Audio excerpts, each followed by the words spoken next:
Hello again, viewers. Tenerife 2022 September. How much did it cost? So we're going to cover the hotel costs. I'll give you my opinion on each and every place I stayed in, the good, the bad and the ugly. And I just want to say thanks to a few people as well. Before I start, thanks to Jerry, who kindly gave me the merchandise because I've not done one yet. Jerry, thanks very much. Can't quite catch it in the camera because I've got the settings round the wrong way, but this says hello again, viewers, the wee Scotsman Tenerife logo. Thanks very much, Jerry. Breaking news as well, viewers, I've got a new cap, check it out. A Scottish company called Falling Leaf. I met these guys at a vintage market in St Andrews a couple of weeks ago, and I was going to get a new cap, and I thought, instead of getting Adidas or Nike, why not just support a local Scottish business? And there's some really nice stuff. I'll leave a link below if you fancy buying a wee cap from them. Lindsay, the girl who runs the store, I was having a wee chat with her, and she goes round and just takes lovely pictures of the Scottish scenery and landscapes, puts on fleeces, hoodies, t-shirts, caps, etc. Really good. Eco-friendly company as well, so check them out. Without further ado, let's crack on. How much did it cost? The good deals, the bad deals, how much did the flights cost? I'll let you know all about it in case you missed any videos, because I did do a lot of videos. Before I start, I need to get the pound glasses on. Hold on, viewers. Just the cap as well. So, I'd just like to do a wee thanks. There's a couple of viewers who have kindly donated to the channel. Thanks to everybody who's watched all the videos. I really appreciate it. We're approaching 31,000 subscribers now on the channel, which is absolutely amazing. Thank you so much for all your support. A couple of thanks. Jamie Murphy, thank you so much for your very kind super thanks donation. This is a new thing that YouTube have brought out below the videos. There's a wee love heart where you can donate to the channel. Unfortunately, YouTube don't give me any notification when anybody's donated. So sometimes when I'm going through comments from days ago, I'll randomly find one. So apologies if I missed anybody. Jamie, thanks very much. Also, the guys who have kindly bought a coffee, a wee hello to Matthew Navarro and Graham Bett. Thanks for your kind donations. And PayPal donations, thanks so much to Jim McCann, Toby Keat and Doug T for your recent PayPal donations. I really appreciate it, guys. Okay, so with 8 nights in Tenerife, the good news is I've still got quite a few videos to upload from Tenerife. There's a few interesting ones still to come, I promise you there is. Now, we started off at the cheapest private room I could find really in the south of the island. That was at the Pension Player Hostel in Los Cristianos. If you're on a late flight here, you're on a budget or you're travelling on your own, this is somewhere I would consider. Now, pre-warning, it does not have air conditioning. For some reason, I thought the last room I stayed in, it did have air conditioning. The room was quite hot, but all you need to do is just pop next door to the fountain bar for a couple of beers and then go back to your room. I'll be fine. So £22 I paid through booking.com for private room in a hostel.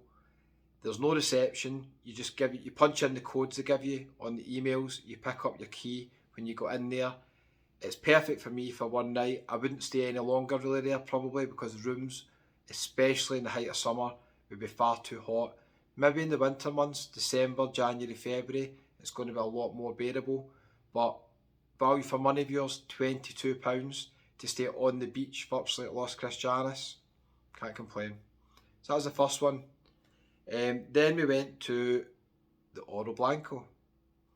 Now, everybody warned me not to stay in the Oro Blanco. I had so many comments. People I know who stayed there as well have said it's quite a lively complex and they don't recommend it. Now, I have to be honest with you, for one night for me, £37. I booked it through ebookers.com on their website. I had a £10 credit to use for a previous booking that I'd made with them. It was quite a high booking and they give you some money back when you make a booking. So I did get £10 off. £37 to stay in Las Americas is quite cheap.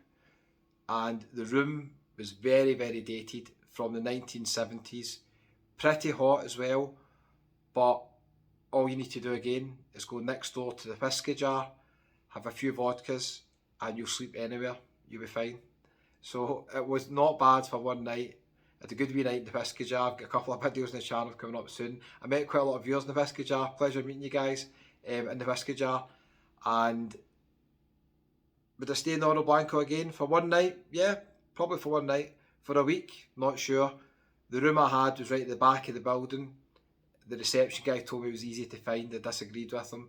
There was no balcony, no terrace, so I wouldn't stay there for a week or on holiday. But some of the other rooms are obviously better near the pool. The pool area, to be fair, did look decent enough. So, would I stay again? Yes. Would I stay long term? Probably not. We'll see. So, then we moved up north to Puerto De La Cruz. And this was, without a doubt, the best value for money accommodation stays in Tenerife.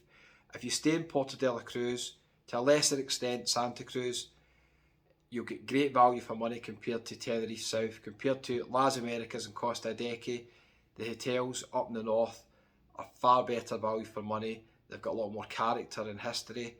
I'd recommend it for a day. It's a long bus trip, so I'd probably recommend staying overnight if you're going to head up there. So I stayed in the Hotel Monopole. Check out the videos on the channel that I've done. I showed you the history of the hotel, some of the pictures up on the wall. I showed you the room, and I showed you some pictures, as I said, on the wall at breakfast coming out as well. And the location is second to none. I would always consider staying in Hotel Monopole. It's a 2-star hotel. The rooms are very, very dated and basic. For £28 for bed and breakfast, how could I complain? Superb value for money.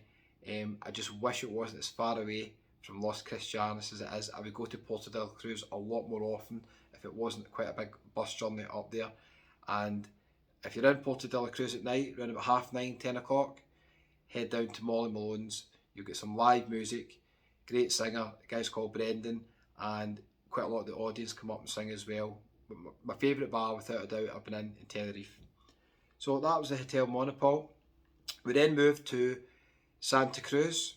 Quite an interesting day in Santa Cruz. Collins, if you're watching, a viewer from the Philippines, I met in Santa Cruz. Pleasure meeting you. He was just coming out of a Mexican restaurant that he works in. I had a wee chat with him. That video's coming soon. I stayed in the Hotel Oceano Central. It was £32.45 through Destina.com. The last one, the Hotel Monopole as well, I forgot to mention again, was through ebookers.com. But I find with the Hotel Monopole, the prices are quite cheap on a lot of websites, so just look about. Destina.com I've used quite a few times now. They occasionally come up the cheapest. £32 for this hotel, and location wise is brilliant. If you've seen the video, I walked right out centre of Santa Cruz, close to all the shops, bars and restaurants. Location, no complaints. The room was roasting. They do have air conditioning, but something was going on with the hotel. It was under renovation. I need to actually investigate what happened there. There's a sign in the lift basically saying the air conditioning was turned off, because you've seen the video. I had air conditioning in the room and there was no remote control for it, and that's why it was very, very hot. At 5 in the morning, I think, I got woke up with some idiot outside the room shouting, and once I woke up and realised the heat I was in, there was no getting back to sleep. So would I stay there again? Absolutely not. If they don't have air conditioning working, I would not stay that accommodation again. It was a good price, but I kind of paid the price. I was up from 5 in the morning, so there you go, viewers. Next one, we went back to Las Americas, staying at a hotel that I stayed in before on a family holiday. It's a nice hotel. I'd recommend the hotel, but for me it was a waste of money. The Hotel Volcano, Spring Hotel. It's always cheapest to book the Hotel Volcano and the Arona Grande through their official website. Don't really mess about in TripAdvisor, Booking.com and all that. You won't find it cheaper than their official website normally. So going to Spring Hotel's website, it was £89. I could have got breakfast for an extra €5, and I think the evening meal wasn't much more. Now, I already knew I wasn't going to have the evening meal there, and I wasn't sure if I'd make breakfast, so I just booked room only. I'm glad I did, because I didn't make breakfast because I was in the Dubliner till 3:30 in the morning, and I was very annoyed because I was planning to get a wee video of breakfast for you again at the Volcano, and that's the only reason I paid a wee bit more to stay there. But on the bright side, I did get a video at dinner showing you what Saturday night dinner's like at the Volcano. That'll be on the channel very soon. Might already be on by the time I put this up.